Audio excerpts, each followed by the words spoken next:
without further ado, the lady of New York, Speaker Quinn, is now going to join us on stage.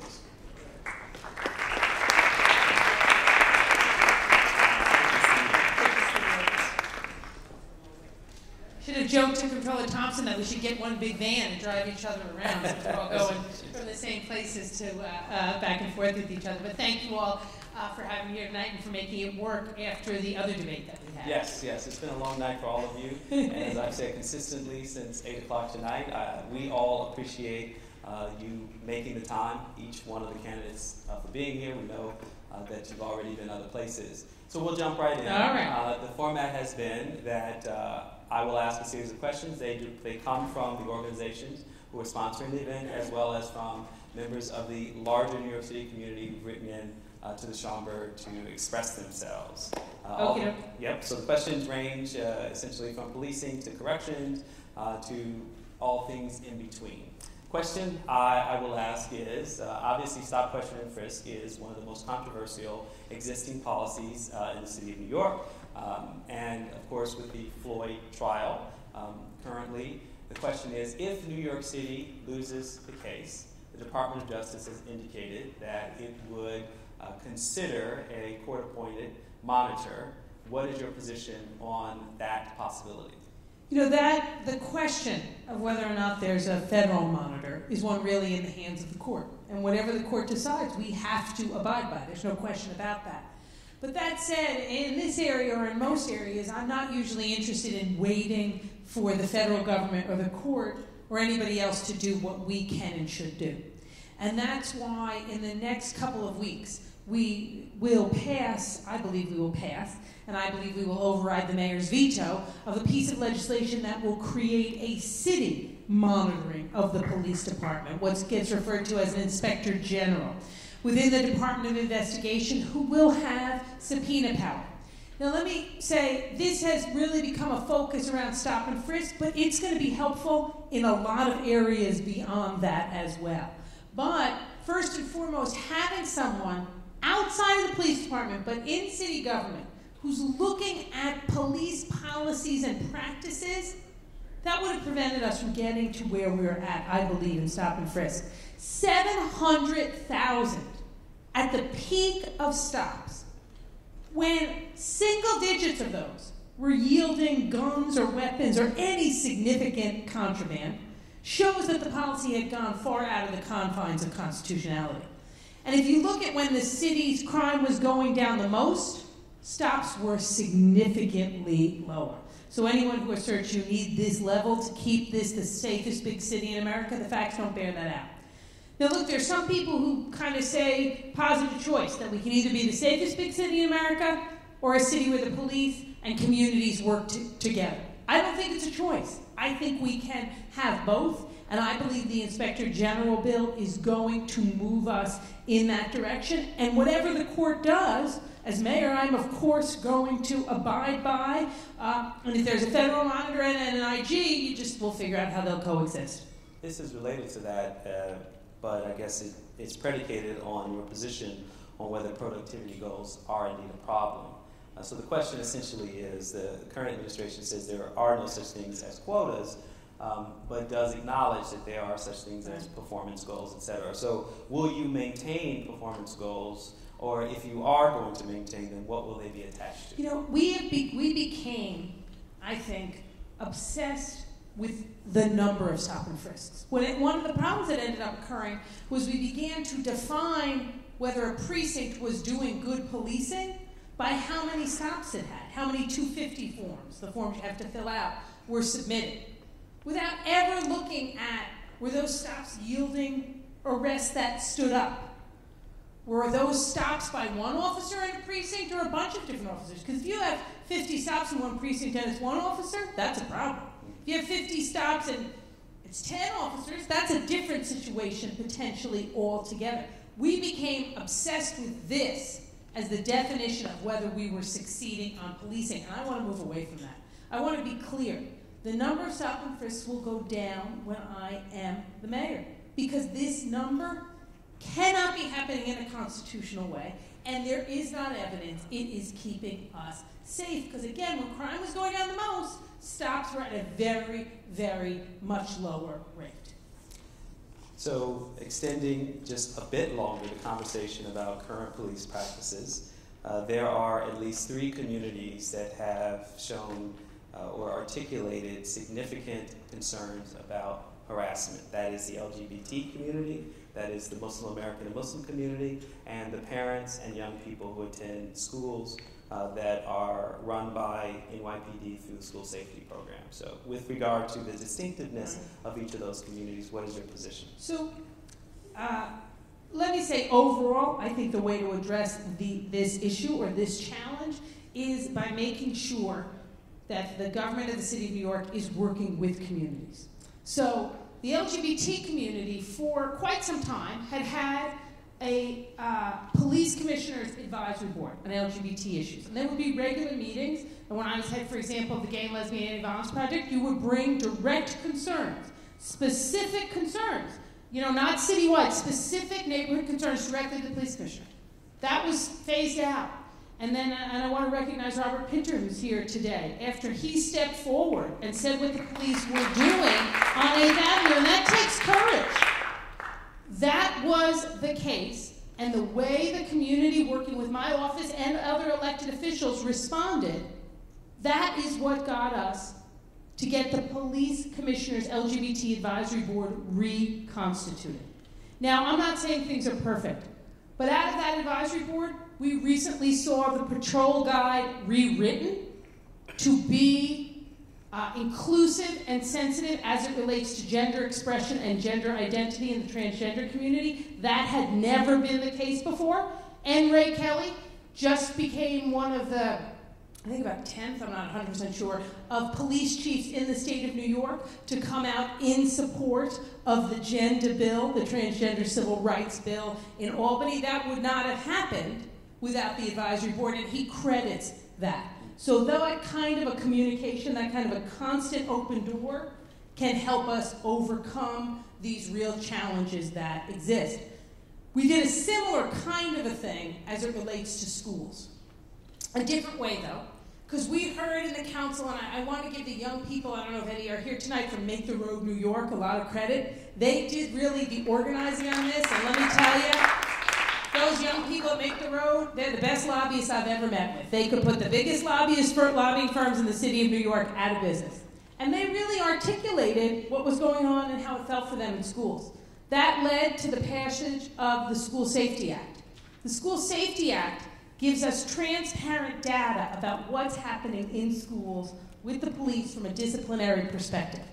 That data was what we used recently to get the Department of Education to make changes around suspensions in the schools. Why do you need those changes? Well, one, you want students to be comfortable, but two, schools with lower suspension rates have higher academic performance. So this is about, yes, students' comfort and safety, but also about students' success. So I think overall you want to make sure you have advisory boards, you have transparency, and you're looking at the data together and determining when what you were doing wasn't working and when you need to change it. Because it's not always going to be perfect, God knows. Right.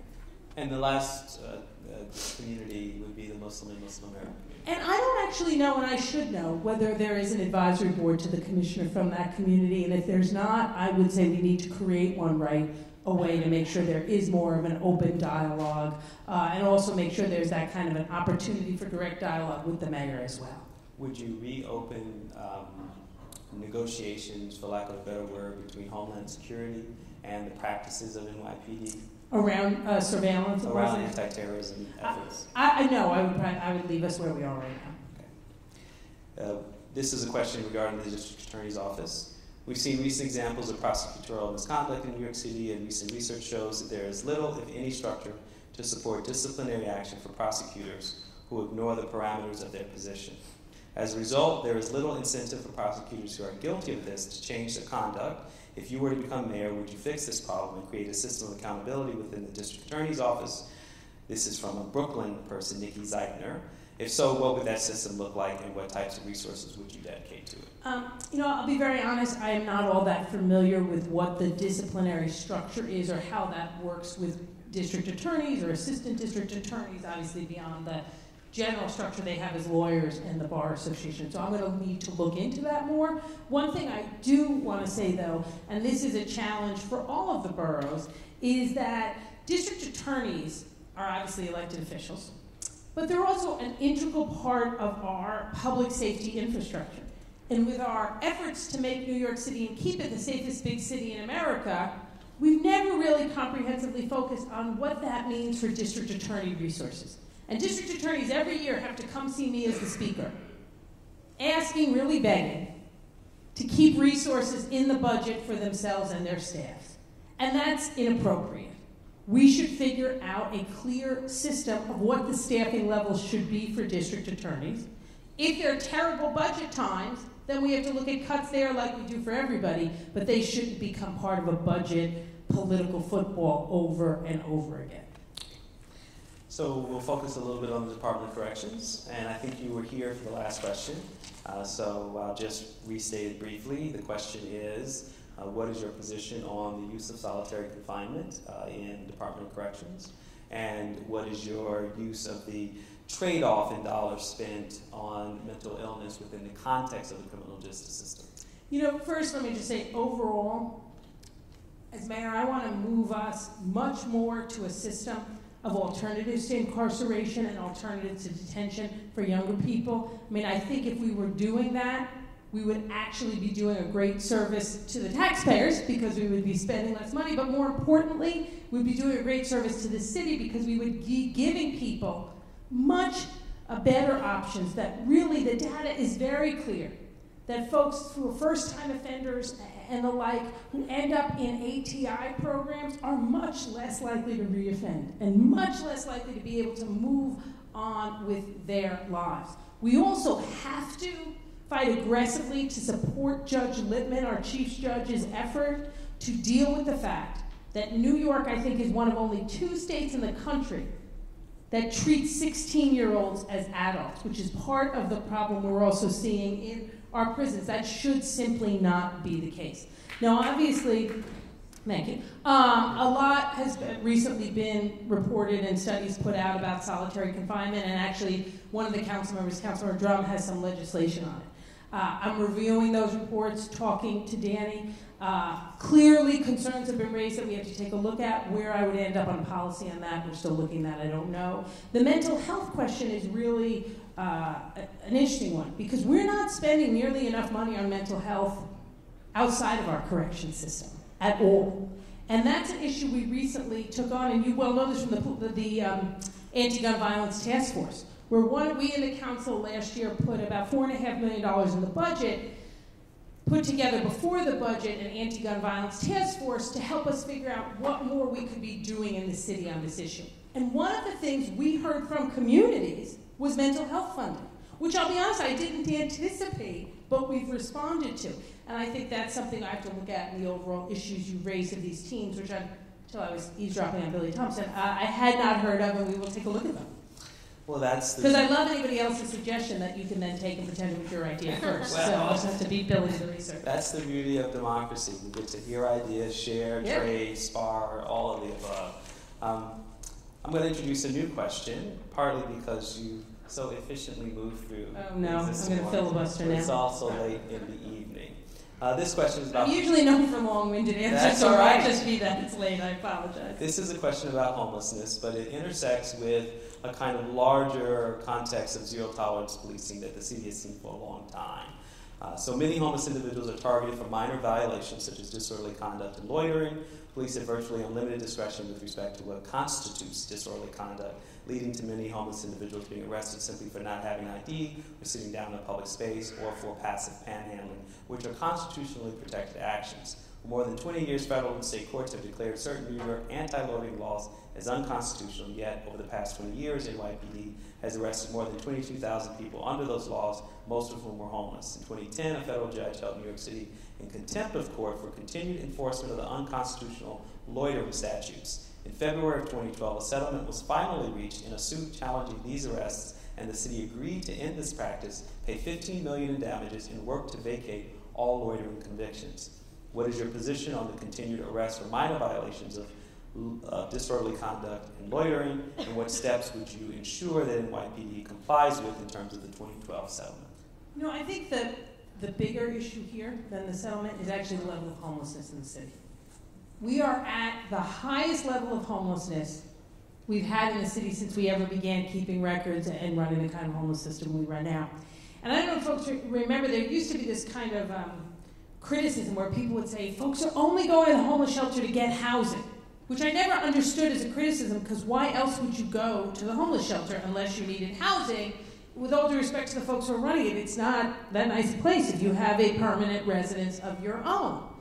Now, you can't even say that anymore, because for all intents and purposes, there is no exit out of the shelter system. There used to be a state-funded subsidy program, voucher program that wasn't perfect. That's gone. We need to, and I will as mayor, put a voucher program in place so we can help folks get out of shelter. We also need to set aside a percentage of our Section 8 vouchers for homeless people and NYCHA units for homeless people to get this number down. And we need to put enough funding in the budget to erase the wait list of homeless and runaway youth who now don't have even, I'm not talking permanent housing, enough shelter beds to stay in. Now, I mention that in a way as an introduction to my answer to your question, because I think, honestly, police officers are put in a bad position in that they're ending up being almost homeless outreach workers and then ending up in these arrests. And if we had less homeless folks on the street, which is the right thing to do from the human perspective in the city of New York, it would put police officers in less of a situation where they're having to deal at times with communities saying, there's homeless folks on my street and I don't want them there, and balancing that reality where somebody has that right to say, I don't want someone sleeping on my street. And how do you balance that with the human issue, though, of that person doesn't have anywhere else to sleep or they wouldn't be there? I think the first focus needs to be reducing the number of homeless, creating an exit out of our shelter system, and finding more housing options. So I'll ask one more question, and then you'll have your 2 minutes to say what you'd like. And that question really comes to the larger issue of homeless prevention, affordable housing, prisoner reentry programs that address the needs of those who are coming back home and what their housing options are. And we know that the federal government has restricted certain kinds of formerly incarcerated people from having access to federally supported housing. So in a very general sense, what are your priorities when it comes to spending dollars for prisoner reentry work, whether it's preventive for the 15-year-old getting a summer job or whether it's for the formerly incarcerated coming back home? You know, one of the things we know is that housing is critically important, right, for somebody to get out and have a stable situation. And part of that is answered by having a robust housing plan, which I would have as mayor, and real connections to good community groups that are out there, like the Fortune Society, Osborne, and others who can help folks. And then, so you want to make sure you have that. And then you want to take programs that are working, that are helping formerly incarcerated individuals get jobs and really support those. You know, we work with a program based in Brooklyn in the council. We help fund it called Grocery Works. It's a terrific program. It's amazing. It's almost all formerly incarcerated individuals, trains them in how to work in the supermarket industry, gets them placed in the supermarket industry. You have to keep coming back on a regular basis for check-ins, etc. They track how long folks stay in their jobs. Not like a lot of these programs where they only do it by 6 months and tell you they have great rates, and then if you ask them where you are 3 years out, they're not so great. They're tracking in the long term incredibly high statistics, and I recently got an update from them, and 4 of the folks in their first class were on track to becoming managers in their supermarkets. And that's a good job that can really, if it's a union supermarket, be a good paycheck. So you need to support programs like that, but you need to realize they don't work like that, right? It's not one meeting to figure out how to write your resume, send you out the door, check the box. The other thing you need to recognize is for a lot of formerly incarcerated individuals, there is not a high school diploma or a GED. And for years, we had individuals going to the city's Workforce One centers, on average average about 27 to 30,000 who didn't have a GED. Every job at the Workforce One Center, you need a high school diploma or GED. And we never asked them. Now, in your intake at Workforce One, you get asked that question. And if you don't have one, whether you're incarcerated or not, you can sign up right there for free for GED prep classes and take the test there. We need to expand more of that GED for formerly incarcerated individuals as well, recognizing that without that, even the most focused, the most committed, the most, I want to turn my life around, are really going to have a hard time because you need a GED, at least. Okay, well, I'll only say that now the floor is yours, and if you want to talk at all about how you plan on using the budget differently than you have over the many years as speaker to pay for your initiatives, you can let us know. Thank you all for being here tonight, and thank you for staying until the bitter end. And just as kind of a wrap up, for those of you who don't know me, I've been Speaker of the City Council for 8 years. Before that, I was the Health Committee Chair. And for me, the time I've spent in government, the time before being in government, when I was a crime victims advocate and a housing advocate, my focus has been trying to do everything I could to deliver for New Yorkers to make their lives better. And I think if you look at my record compared to all of the other folks who are running in this race, no one can show you the kind of real results that I have. Whether it's passing 7, soon to be 8 balanced on-time budgets, whether it's preventing the layoffs of 4,100 school teachers, never letting a firehouse close, whether it's been passing more pro-tenant legislation than any council in history. One of our laws has improved the housing of 5,000 apartments, taken 67 violations off of the books, and made slumlords pick up the bill for that. Now look, this city has real challenges moving forward.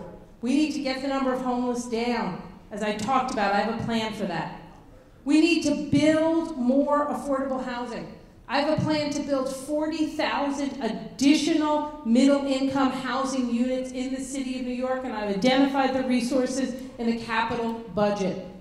We need to improve transportation in this city to make it so no New Yorker is commuting over an hour to get to work. We have 750,000 New Yorkers who are in that position. We need to take unemployment down, and we need to recognize that in some communities, unemployment was unacceptably high before the recession. And I have a plan to do that. Just today, I did my 5-borough economic development tour, started in the South Bronx, where we have the real potential to massively expand companies that are cleaning and greening trucks. By 2018, that'll be a mandate in this country. Let's get those jobs here. Because you know, the next mayor, they're going to need to work hand in glove with New Yorkers on all of these issues. And you'll know what a mayor can do, not by the promises they make, not by the press releases they issue, because at the end of the day, talk is cheap. You'll know what they can do based on what they've done. And working with my colleagues and New Yorkers across the city, no one's done more on human rights, housing, tenants, education, and protecting core services than I have. And that's why I ask you all to give me your consideration for mayor. And if you want to be kept up to date, go to our website and download our Ideas app. You'll get a regular update on the new ideas we're putting out on the campaign trail. So thank you all for staying on the bitter end, and I appreciate this opportunity. Thank you.